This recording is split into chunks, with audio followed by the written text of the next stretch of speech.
Hello, everyone. Welcome back to our webinar series, Embracing Change.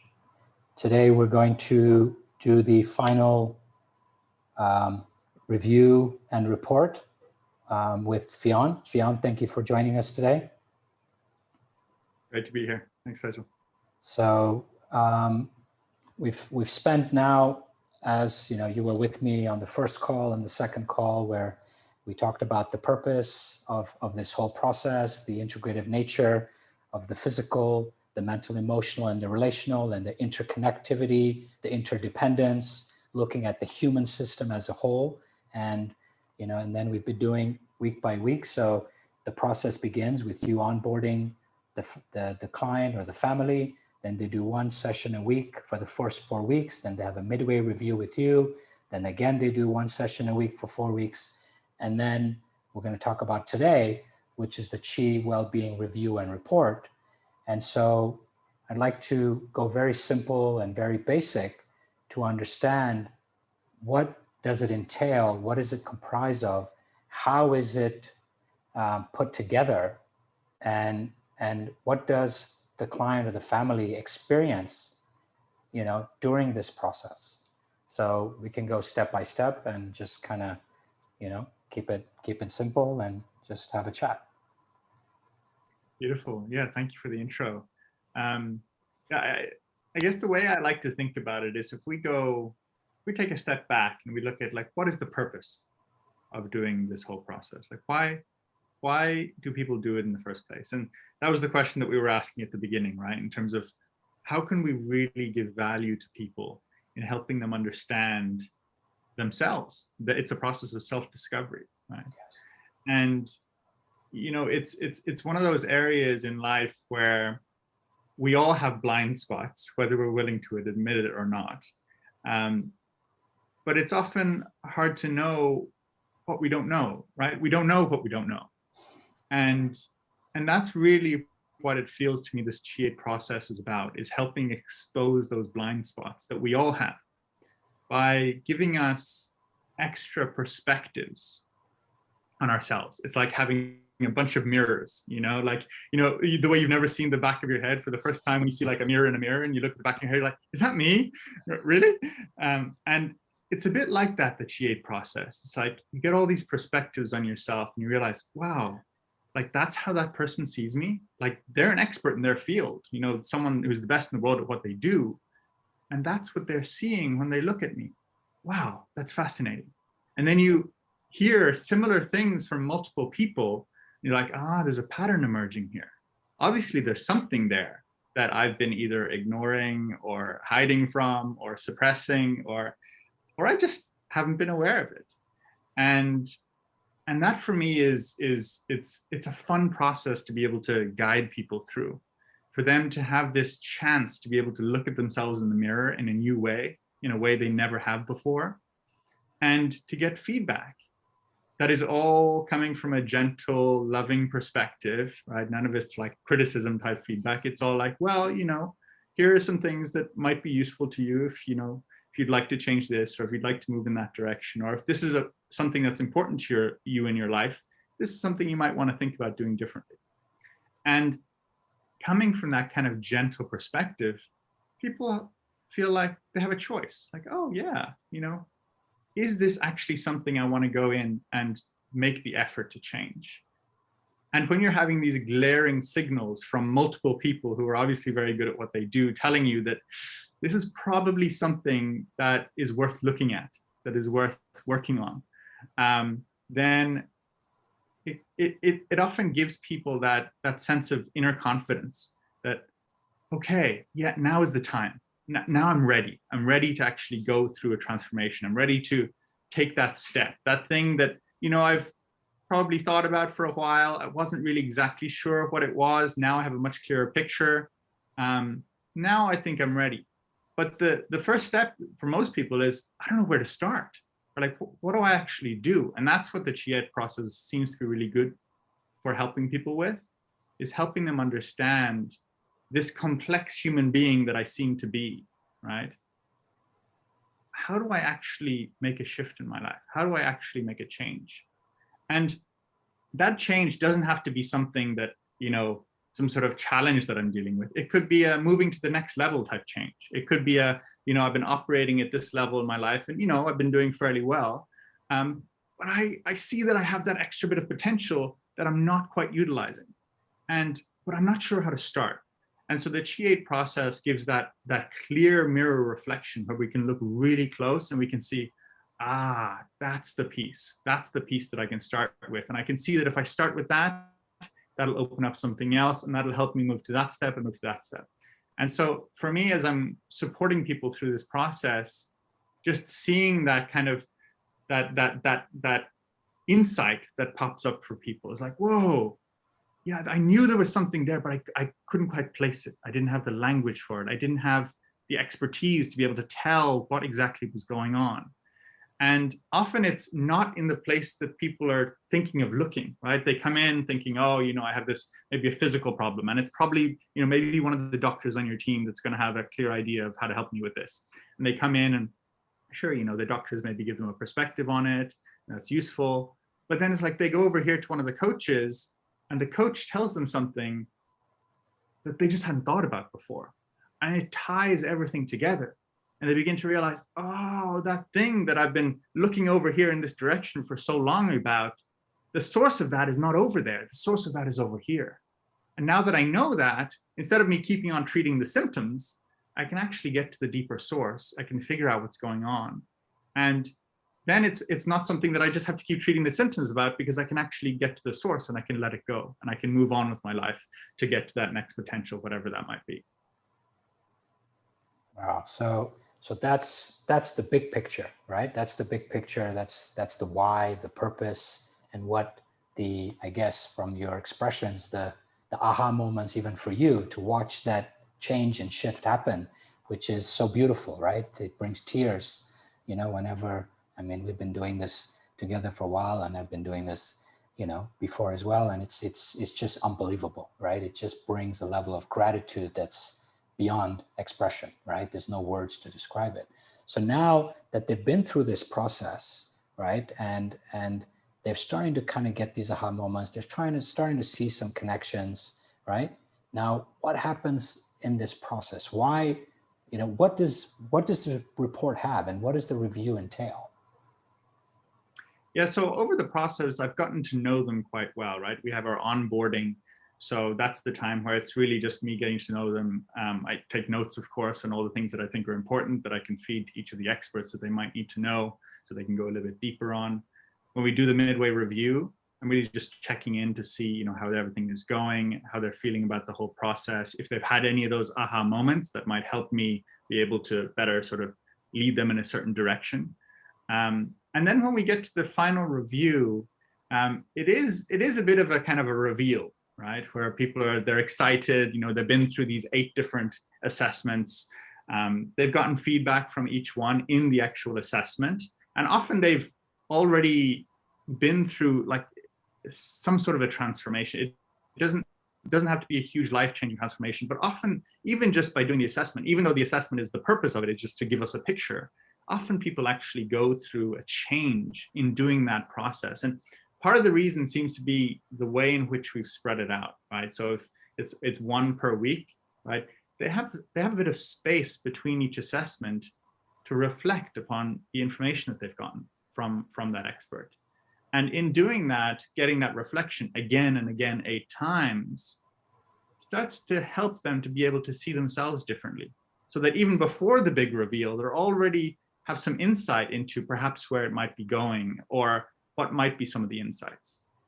And yet at the same time, the well-being report it's quite exciting. It's like one of those things that I feel like when I was young and there's, maybe it was Christmas time was coming up, or you have a birthday coming up or something like that. And there's this kind of like waiting for presents at the end. So, I really, I want to open up the present, figure out what's there. And it seems from interacting with people that's kind of the feeling is it's a very intimate thing to get feedback on yourself, right? If it's feedback on someone else, you're kind of like, yeah, it's interesting maybe. But feedback on myself, that's like, oh yeah, what are people going to say about me? right? Like what, and these are not just any people, these are experts, right, in their field. So what information are they going to share?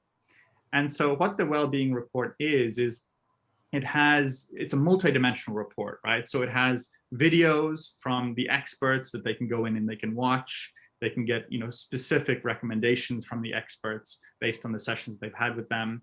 There's data reports from some of them, like, they wear the Garmin watch and they have the chest belt. They get those data reports. There's also the epigenetic reports, and some of them are really, really comprehensive. So it takes time to go through it and sift through it and get all the nuggets. Of course, we summarize it all, so they have it all there up top, but people like to go deeper and they like to really figure out, well, where's all this coming from? Why is it like that? Why is that coming out in the summary in that way? And so having all of this, it's a lot of information. And so what we've done is we've taken what we call the 333. So the 333 are the key insights, 3 key insights, 3 growth opportunities, and 3 aspirational outcomes. And they're really a synthesis of all of what has come from each of the experts into 3 different areas. So we look at it from the physical perspective, from the mental emotional perspective, and from the relational perspective. And so you have 3 key insights. So one from physical, one from mental emotional, and one from relational. Same thing with the growth opportunities, same thing with the aspirational outcomes. So with the key insights, the idea is really just to give them an idea of a snapshot of where they are right now. Like what's going on in their life right now? What are some of the things, some of the potential blind spots they may not be aware of that can really help them to be able to be more self-aware, to understand themselves better?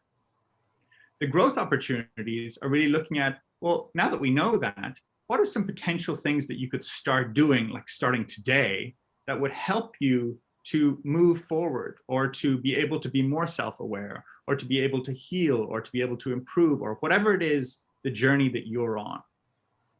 What can you actually do? And some of them are very simple things that you can do, and some of them require a bit more maybe support from others, or maybe require that you actually set aside some time to do those things. Time and energy often is an important piece. And then the last piece, the 3 aspirational outcomes, again, from this integrative perspective, which is the physical, mental, emotional, and relational.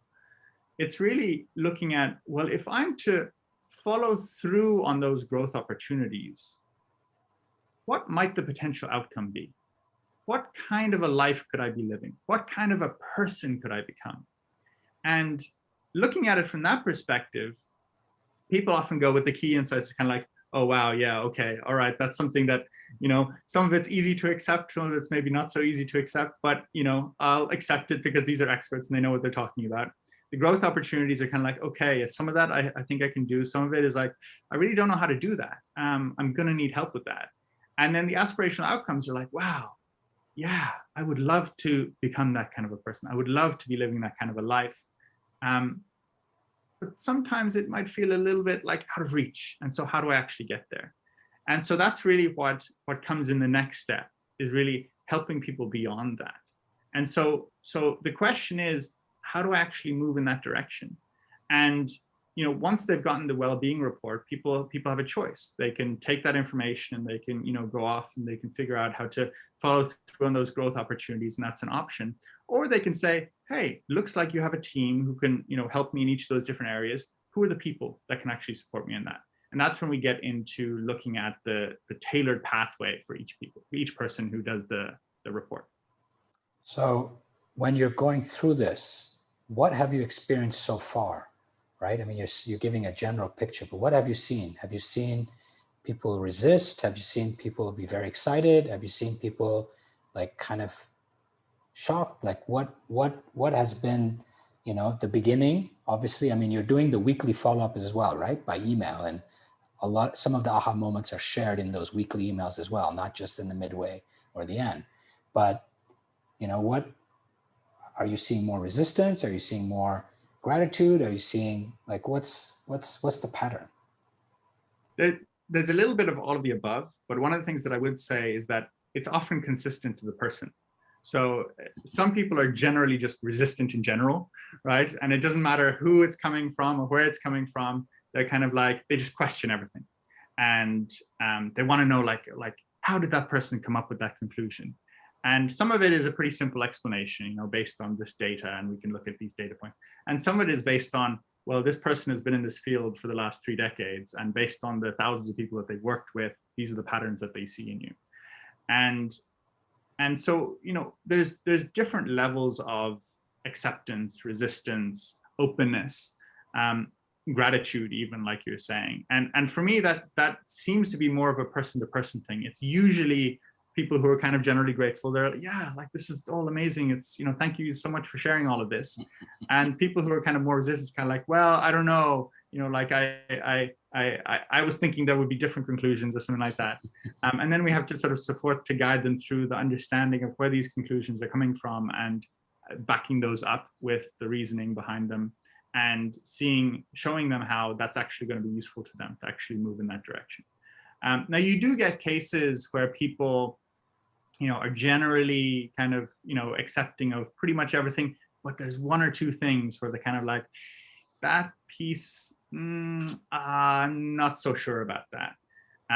And often what we find is that's the piece that's actually the most important, the piece that they're most resistant about. That is the thing that actually holds the most potential for growth for them. And not only is it an indicator, we usually more or less know beforehand which one it's likely to be. But then when it comes up, now we can have that conversation. And we can ask, oh, where's that resistance coming from? What is it about that thing specifically that you're finding hard to believe or hard to accept? And just in that conversation itself, it helps us bring a light to that thing which they didn't really want to look at, right? And so that's part of the beauty of this whole process, of the Qiate process, going through this whole process, going to all these experts, is it's going to be uncovered, right? the blind spots are going to be found, and we're going to make sure that we're catching those gaps, right? It's not going to fall through the net. And some people come into the process maybe not fully expecting that, but that's what they're going to get out of it, right? We're going to find what's going on. And I've had times where people ask me through the process, should I actually share this with this expert, or should I not share it? I'm not really sure. And I'm kind of like, it doesn't actually matter that much whether you share it. They're going to catch it. and that has invariably been true, right? People go through this process and they think, well, there's this thing that I was kind of not really wanting to tell anyone, but then someone just told me it without me telling them in the first place. And I was like, how did you know? and often that's the thing, right? The thing that people are trying to hide, the thing that people are trying to resist, the thing that people don't want to accept, that's where the true gold is. That's where the true value is. Because then if we can focus in on that, now that opens up a whole new world for them. So now you've got this well-being report. They've done the review with you, resistance, gratitude, combination of all of it, right? They've got now a DIY, right? Because it's a DIY option, and then they've got the option to be part of the pathway, right? And so maybe let's talk about what does a pathway entail, and what are the pieces, and then maybe later we talk about a few examples. So what does a pathway mean? Like what is that about? Yeah. So once they've gone through the Qiate process, we've got conclusions. We've got these three key insights, growth opportunities, aspirational outcomes, right? Now, the growth opportunities, some of them are going to be relatively simple, right? Things that people could do just starting today, right? Simple habits changed, simple changes in routine, simple things that they can begin to introduce into their life. But some of them are often something that is a little bit beyond what it is that they might be able to do by themselves, right? And so when we say DIY, that DIY is probably not do it by yourself, but like find someone to help you do it, right? And so, the purpose of this pathway then, so the pathway is really to outline what are the potential steps that you can take, and getting an understanding of the sequencing, right? Like, what would be valuable to start with? How would that help you to move on to something else? And then how would that open up something else that you could then move on to? And having done this with many people and having an understanding of how different experts work together gives us an insight into understanding, one, how we can accelerate that process for them, how they can actually move through that process of transformation in a faster way, how to make it smoother so it's easier on them, right? That it doesn't have to be that hard work. Now, it's not necessarily always going to be easy, but it doesn't have to be a push, right? We can make it softer, we can make it gentler, we can help open up things in ways that make it easier for people to hold. And that's really what the pathway is about. It's designed specifically for this individual to support them on their journey in a way that matches their own capacities, right? And so that's part of what we're checking, part of what we're assessing for in the whole Qi8 is understanding, what does this person have the capacity, the capability to enter into, right? For some people, it might be, you can push them really hard physically at the beginning, right? They're willing to go start doing different exercises. They're willing to change their diet. They're willing to, start taking supplements. And some people, that's the hard part. It's like, oh, change my diet. Oh, wow, no, I couldn't do that, right? I'm going to need some support before I can do that. And they're willing to go more into maybe the coaching or some of the deeper emotional work before they go into that. And so that really is going to be dependent on the person. And so part of what we do is really get an understanding of, what does this person seem to find easy? And how can we lead with that to make sure that they're moving through this process? They feel like they're making progress, and they actually are making progress. So then it's like this momentum starts going, and then we can just start throwing things in that momentum so that they keep rolling, right? Like the snowball just gets bigger and bigger and bigger. But at the beginning, if you're trying to push it, maybe it doesn't roll very well. And so how can we smoothen out the whole process? How can we make it simpler? How can we make it easier? And how can we accelerate it? Because one of the things that we find, and this has really just come through years of understanding how different experts work well together as a team. Because it's not just, go and do some coaching or go and work with a functional medicine doctor for a while. It's, well, if you work with those two together, the person who's doing the coaching might support with the habit change, right? The person who's doing the functional medicine might have the specifics of what it is that would be useful to change. And as you're going through working with those two people together, they'll help you to really understand both how to make that change and what it is specifically that would be useful to change, right? But at the same time, what we find is that in the sequencing of the change, that it's also important to have some certain types of practitioners before other types of practitioners.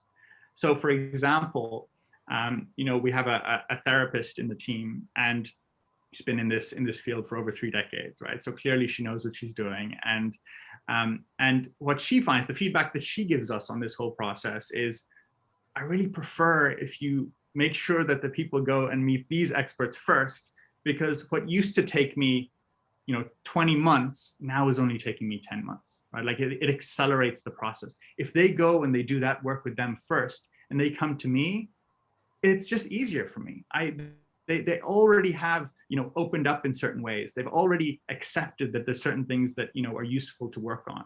And then I can actually move through this with them in a much easier way. And, that's not just what we've seen, but that's what the experts actually tell us. And that's really, for me as a practitioner, as a coach myself, a beautiful thing to see.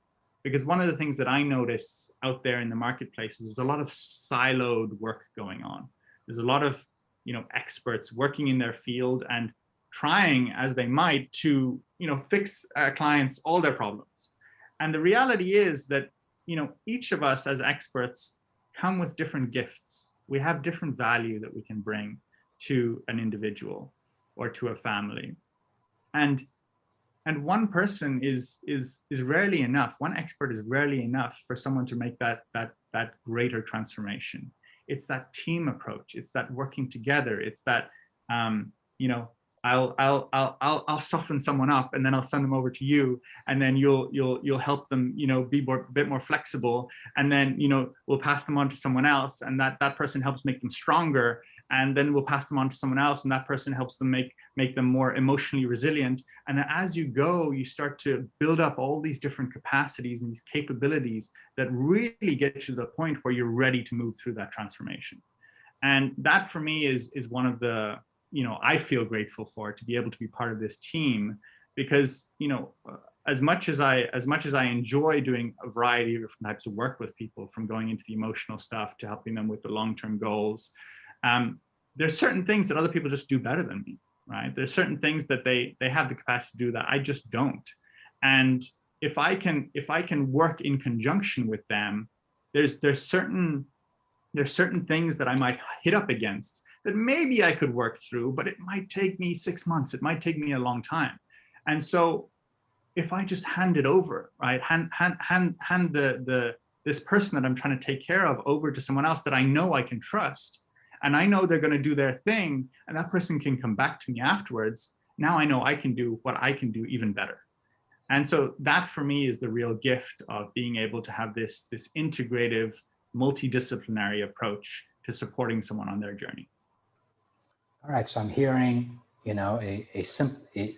a bespoke journey. I'm hearing, specific patterns, right, that you're moving through. Now, are there steps to this? I mean, I know it's per person, but there must be building blocks, right? Like you mentioned, right? So you get somebody soften up, then you get somebody that's more flexible, then they get stronger, and then they get emotionally resilient. So is there within the pathway a pattern that exists, or is it really very, very different for each one? Well, I mean, it certainly can vary, but there's certain patterns that come through again and again. And these patterns are actually well known to like developmental psychologists, understanding how development actually happens, right? We move from one stage to the next to the next. Now, how specifically we move can vary from person to person. What specifically we do to move can vary from person to person. But the actual process of development itself is pretty well researched.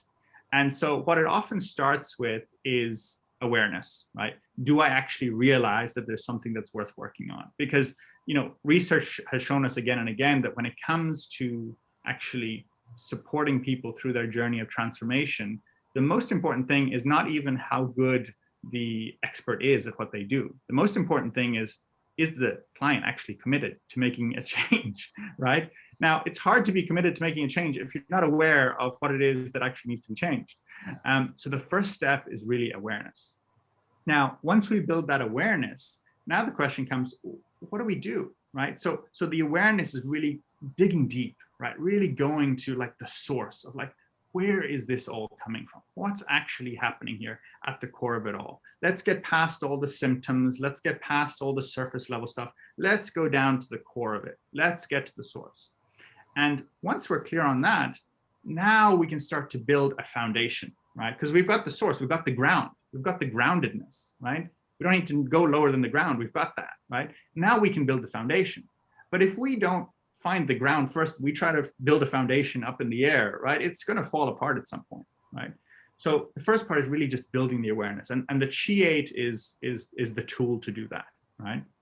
Now, sometimes we find that there's still a little bit more awareness work needed after the Qiate, but it happens within a few weeks usually as they move into the pathway. Then, so this foundation gets built, right? And the foundation is really, what does this person need in order to be able to move into the deeper stuff, right? We want to make sure that they're able, that they have the capability to move into this deeper area. And so that could vary from person to person. Like I was saying earlier, that could be a physical, do I have enough energy to actually have the capability to go into this deep emotional work? Maybe I don't. And maybe I don't have enough energy because my sleep is off. Or maybe I don't have enough energy because the kind of food that I'm eating. Or maybe I don't have enough energy because I'm not actually taking care of my body and exercising regularly, right? So those might be some of the things that could support at the beginning. But it could also be on the more, emotional side. It could be that actually this person needs to feel safe first before they can actually go into some of these processes. And so it's about building up that relationship. So like I was saying earlier, number one most important thing is not actually even how good the expert is, it's the commitment of the client. Second most important thing is still not actually how good the expert is, it's about, does the person actually feel safe? Because we might be committed to change, but if we don't feel safe enough to actually make that change, then we're going to have a lot of resistance. And that resistance might not even be conscious resistance. It might not even be like, I don't want to do this. It might be, I do want to do this, but my body won't let me, right? Or I do want to do this, but every time I try, I self-sabotage, right? And so it might be helping them get to a place where they feel safe enough. They feel like, these people actually know what they're doing. They know how to support me. I've thrown some challenges at them, right? Maybe I've criticized them, or maybe I've told them that I don't believe in what they do, or maybe I've told them that I don't trust them. And they haven't run away kicking and screaming, or they haven't criticized me back, or they haven't disregarded me. They've continued to be gentle and caring and supportive. And so now it's like when we're drowning in a river, like, what do we need? We just need a solid rock to grab onto. And sometimes that's what people need at the beginning as the foundation, is a solid rock just to grab onto. People that they know that they can trust, that will support them through whatever they're going through. So that's the foundational period, right? So we've got awareness, then we've got a foundation that gets built. Then it's about really building on top of that foundation, right? What are the things that are actually really important for me as an individual to move forward in my life, right? There might be certain capacities that need to be built, right? It might be that, if I'm looking at, my relationships, it might be that I really need to learn some different communication techniques. It might be I need to learn like nonviolent communication. It might be that I need to actually learn how to be more empathetic, more compassionate in my communication. It might be that I need to be able to understand how I'm coming across. What kind of energy am I coming across with, right? Like, what kind of a body language am I holding when I'm actually speaking with people? Am I towering over people? Am I being quite strict with people? Am I acting in ways that maybe models I picked up from earlier on in my life, where that's just my automatic way of being? And are there specific skills that might be useful? So that's on the relational side. But it could also be on the mental emotional side. For example, are there certain types of meditative techniques that would be useful for me to learn, that would help me to be more stable throughout the day, right? Are there certain things that would help me to be able to focus better? Are there certain things that I could do that would just make me feel better throughout the day, so that I feel more open to entering into this kind of a process, right? It could be something as simple as a gratitude journal, right? It could be something as simple as, really taking time out just to be present with myself for a few minutes every day, right? And really getting into the practices. So that's building on the foundation. That's starting to, now there's these different capacities that I'm building, right? That are going to be helping me in these different areas of my life. And what we find in that stage, in the building stage, is that there's often a few different areas that come back again and again, that are common among people, even though, each person's journey is somewhat unique. And that tends to be coming into some form of alignment, right? Coming into some sort of, okay, I've got awareness, right? I've built some sort of a foundation, but now it's about, how do I actually find a way to get centered in my life, right? What actually is going on in my life? Like, there could be chaos in my business, there could be chaos in my family, there could be chaos in my own life, things that I'm dealing with that maybe were unexpected, or I didn't plan for, or I just don't really know how to handle. And that's all on the external, right? The question is, can you be centered yourself so that you can be able to handle that chaos that's going on around you, right? And it doesn't have to be chaos, but there are often things in our life that are kind of somewhat that little bit outside of our ability to be able to take care of. And one of the things that is just invariably true across all of humankind is, if we're more centered, if we're more aligned, we just have a better capacity to be able to deal with it all. And so often what people find is, as they've built that foundation, they're moving into this place where there's certain capacities that they're building up. Can they come into alignment, right? Can they begin to live by their values? Can they begin to understand how is it that they can actually live, whether it's according to their purpose or whatever it is that you want to call it. Tony Robbins calls it your primary question, right? Can you start to live according to the thing that actually matters most to you? And can you do that in a variety of different contexts, right? Can you do that at home with your family? Can you do that when you're at work? Can you do that when you're with your friends? Can you do that when you're alone, right? Across all of these contexts, do you have the capacity to come back into alignment? And often that's one of the things that the team will support with is, you might have the great capacity to do that in a few contexts, but there's one or two, every time you get in there, you just get triggered, right? Or something happens that just flips you out of it. And so it's about, okay, let's figure out what's going on there. And sometimes that's just a simple tweak. This is one thing you can try differently, and they go and they do that. And oh, great, I can do it now. And sometimes it's actually, there might be some deeper healing that's needed there, right? Maybe let's go a little bit deeper. Let's figure out what's going on there. And then let's go through that process of healing so you can come back and enter into that context and be completely fine, be able to stay aligned in that context.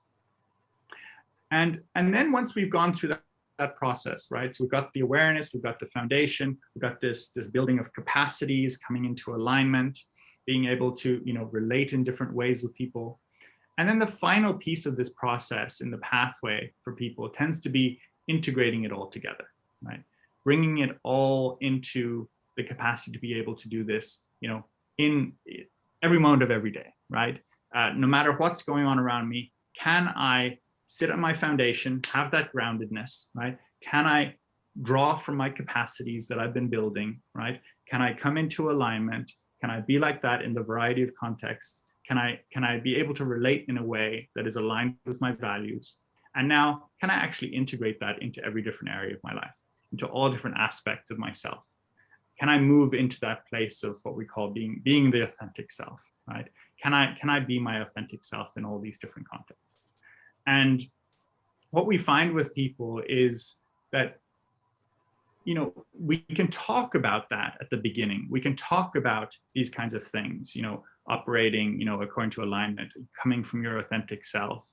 And as a concept, people often get it, but it requires that embodied experience of awareness, foundation, building capacities, alignment, for them to actually be able to live it, right? And that's the difference is, we can all read books and we can all watch videos and think, oh, I know how to do this. And then you go outside and you stub your toe on the ground, or, someone shouts at you or whatever might happen, and it all goes out the window, right? And so the question is, can I actually embody this? Can I live it in a day-to-day way in a variety of contexts? And that's what the integration piece is about kind of just checking, like, let's test to make sure that this resilience is there, that you can actually operate in this way in that variety of contexts. Amazing. So we've got all of these elements, right? The awareness, the foundation, the building, and then the integration, right? So now maybe let's maybe, if you can, share a few examples of, not the same, not completely extreme either, but, why somebody came and kind of what showed up, right? And maybe what they're resisting, or what's kind of keeping them wondering, why did I do this? Maybe. Yeah, for sure. Fion's a nice guy, but I don't know. I need to reconsider. We do get a variety of people coming in for a variety of reasons, and sometimes it's people who've very much chosen to come in themselves.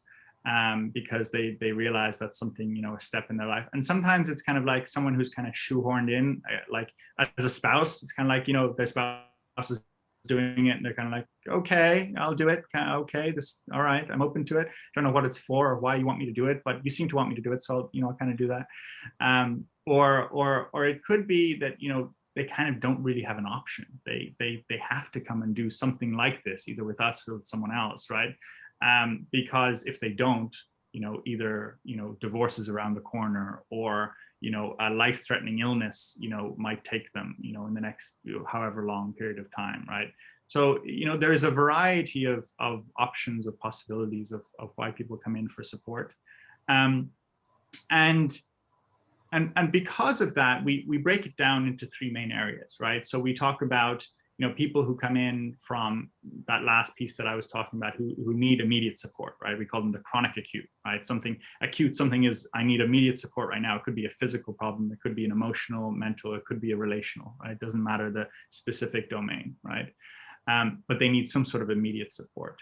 And sometimes they're ready to go through the Chi-8, and sometimes it's actually they need like, just a bit of time where they're going to meet with a few of our experts, and then we're going to get them to a place where at least they're stable, right?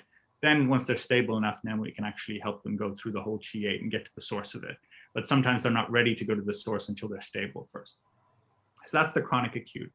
Another area that we find people coming in is what we call transition, right? There's some sort of a transition happening in life, right? Maybe you just got married. Maybe you just opened up a new business. Maybe you just sold your business. Maybe you're in that kind of later portion of your life, and you're wondering, what kind of legacy would I like to leave now that I've like achieved everything that I'd like to achieve in my life? And so it could be any transition in life, really. And those people tend to be a little bit more proactive, right? It's kind of, yeah, I see there's this change happening. I think it would be useful to have a bit of support with that, right? And then the kind of the most proactive people that come in are people who are thinking about the future, people who are planning, right? Maybe they're thinking for the next generation.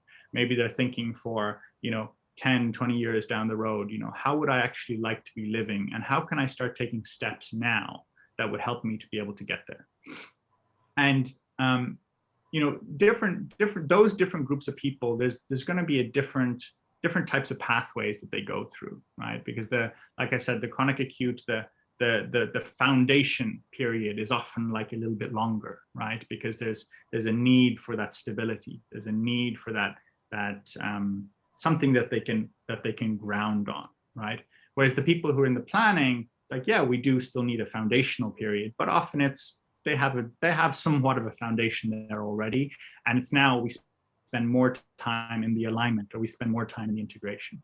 And so some examples of people who've come through, we have examples of people who come through and they're crashing, right? They maybe successful in their specific domain, this in their specific business, but physically, they're getting migraines, or they're running out of energy, through the week, and they don't have the capacity to keep going throughout the whole week. Or it could be that they're because they're focusing so much on the business, now their relationships, whether it's with their spouse or with their family, aren't doing so well. And so in those kind of cases, like there's one case in particular that I'm thinking about, there's often this come in with, this is a problem, I need help with it, right? Like this is something I need to actually work on. And and it's funny because, people come to us because, we have the expertise. We know what it is that is useful for people to move through in order for them to get to where they want to go. And some clients come in and they think they know what they need to move through. And while we're always open to letting the client lead as much as they want, because that's also a valuable process for people to learn how to lead their own journey, right? And that's something we encourage, although often more near the end of the journey than at the beginning. Sometimes it requires people dropping their ego a little bit and coming in humbly and saying, okay, I do realize that I'm successful in this area of my life, but this area, I really have no idea what I'm doing. And if they can come in like that, now it's much easier to help them. It's much easier to support them through their journey. But there's some people who come in and they want to keep resisting. They want to keep fighting. They want to keep saying, no, I'm going to do it this way. I'm going to do it this way. And it's like, okay, we'll support you in your own way until we all realize that way is probably not going to work very well. And then when we hit that wall and you're realizing that you've been trying and it's still not working, now let's try that other way that we were suggesting at the beginning. But that's an approach. You can never force anyone to do anything, if they're not ready to do it. We can give suggestions. We can even give somewhat less gentle suggestions and perhaps even recommend that people do things. But at the end of the day, it's up to everyone to choose their own journey. And we're there to support them in that. And so often what we find is, like I was mentioning before, it's those areas of resistance, right? Like they come in because they're crashing, for example. But the thing that's actually most useful to them as they move out through this pathway and come out the other side is learning how to not be resistant, right? It's actually learning to trust. It's learning to be able to move into a process with someone and open up and be okay with letting them kind of guide the process, letting go of that control of being able to take care of everything and make sure that you're managing everything, and being able to say, okay, you know, I trust the process, I trust what you're doing, and, you know, support me through that. And so that's kind of the ironic piece at the end, right? Is they come in for this one thing, and yeah, of course, you know, that's some of the rudimentary, easy stuff that we do with them at the beginning. But it's this kind of this resistance that, you know, had been there from the beginning, that shows kind of a deeper sense of, you know, lack of trust with people, or lack of trust in life, or probably even more fundamentally, lack of trust in themselves, in their ability to be able to handle what comes next. And so it's building up that capacity to be able to trust in life, trust in themselves, trust in their ability to be able to make the right decisions, to be able to make decisions that are going to be supportive of them in their life. And then we have other examples of people who are kind of more on the other end of the spectrum, who are very proactive, you know, planning for the long term, you know, like thinking their life is, you know, more or less all sorted, and they're actually thinking about their children and their children's children and all of that. And you know, those people come in, and invariably there's often usually something that, you know, maybe they need a bit of extra support, and that's where the blind spots piece comes up in the Qiate, right? Like, oh, there's that area that I didn't realize that actually, yeah, that might be useful to work on, right? That's something that I just forgot about, or I've been ignoring, or you know, subconsciously I just didn't really want to look at it. But more or less everywhere else in their life, you know, they're doing really well, and it's not so much about, you know, going deep or really sort of, you know, needing extra support. It's more about, you know, there is the potential for that next level of development for me. You know, I can see that, you know, I could be that little bit more focused, right? I could be that little bit more present with my family, right? I could be that, you know, when I'm taking time off, I'm on holidays, that I can actually just let go of work, and I can really just be there. I can relax. I can be present with the people that I care about, right? And that's an area where, you know, I don't care who you are. At least I've never met anyone who doesn't have the possibility of being able to move that one little bit space more into presence, into more awareness. There's always that possibility. And so that's not about identifying some sort of a problem or an issue or a challenge or something like that. It's more just, you know, we can all do with an extra set of, you know, mirrors that are going to share with us, you know, that are going to reflect back at us. You know, these are potentially some areas that, you know, might be useful for you to open up to deepen into, to explore, to experience. And that can allow you to be, you know, more connected with the people that you love. That can allow you to be able to bring your deeper sense of purpose out into the world, right?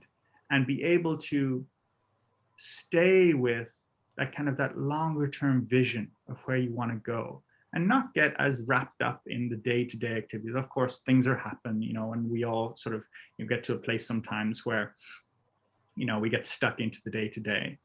But to be able to have that kind of wider perspective more of the time, to be able to see the longer term impact of what you're doing in more different contexts, to be able to really find that place where you are operating in an entirely new way that you never have before.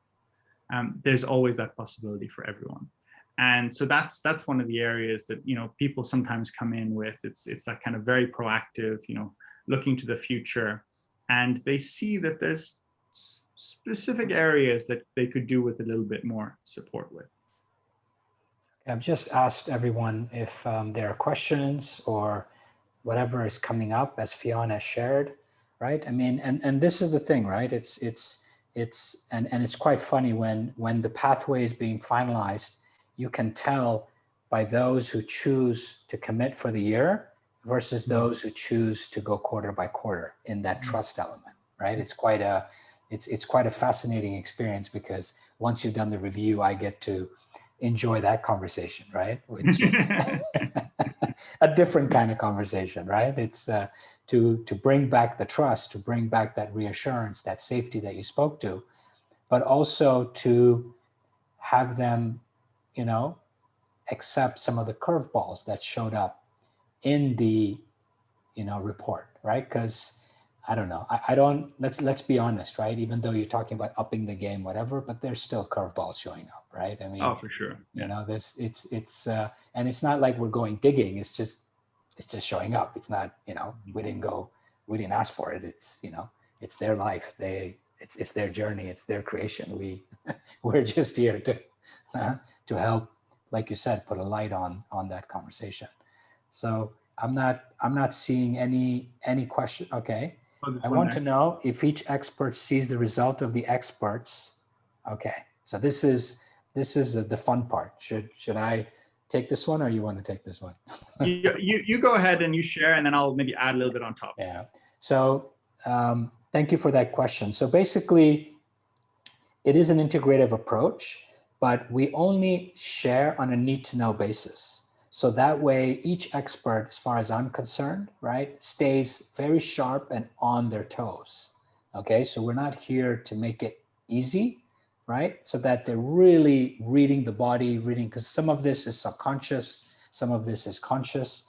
And so, yes, if we're, for example, doing an epigenetics and genomics review, and there's a knee injury or there's a back injury that is going to compromise the exercise, of course, we need to inform Mikra and team that, listen, so-and-so is coming in, but please be mindful that this is the situation.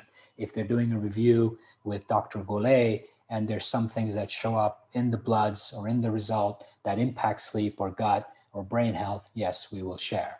But when it comes to the other people, it's kind of a need-to-know basis, so that they stay very sharp, right? This is the old school of operating. Fionn, you want to add something to?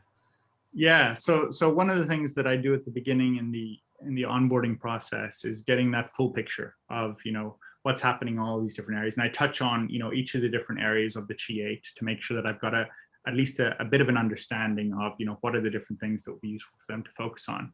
Now, within that, sometimes there's things that come up that are important for the experts to know, like, oh, this person's on a certain type of medication, and that would compromise them in some way. So, you know, let's make sure that the expert is aware of that, you know, or this person had, you know, some sort of, you know, traumatic event happen to them. And this is something that we need to be a little bit more gentle about, a little bit more tender, right? Let's be careful about just sort of touching upon that topic and make sure that they're okay. But it's kept confidential, right? The whole purpose of working as an expert in this space is we're each confidential in our own way, right? That we all have our own area of our own domain of expertise. But just like you will with a doctor or with a psychotherapist, it's like if something comes up that, you know, is important for, you know, someone else within the team to know in order for us to be able to help support them better, then that's something that we would share. So there's no kind of like opening up files and different people reading different files. Like, everyone keeps their own files confidential to them, the notes that they take. But if there is something that is useful for them to share for supporting the client going forwards, then that's something that we do share, but we keep that between the experts. I'm probably the person who ends up knowing overall the most at the end, because I'm the one who gets not necessarily all the data reports. There's certain data that I don't even look at myself. But what I do get is what we call the 333. So from each expert, they send to me their key insights, their growth opportunities, and their aspirational outcomes. And so they know that, you know, I don't necessarily know all the details, but they know that there's certain things that would be useful for me to know in order for me to make recommendations for the pathway going forwards. And so in that way, the experts do share, you know, with me or with the other experts in certain specific circumstances, but it's kept according to, you know, the professional guidelines of whatever specific expertise we have in that field. Yeah. But one thing just to add is that in the pathway, there are requests made when things show up that, oh, Fionn, can you please ask, you know, whether it's Dee or Anissa, whoever it is, to kind of work on this element because it's just showed up in my last conversation. So that feedback does come in, but that's more in the pathway space rather than in the Qiate process. So Fionn, we've got 4 more minutes. Is there something we didn't touch on? Is there something you'd like to share over and beyond? And please, if there are any more questions, it would be beautiful to address, or even if it's something in left field, no problem. We're more than happy to give it a shot. So Fionn, what do you? Well, the piece that I feel is important to kind of re-emphasize, let's say, near the end here is, I mean, just even that question that came through, like what information is shared. It's absolutely paramount that people feel safe in this whole process, that they're taken care of.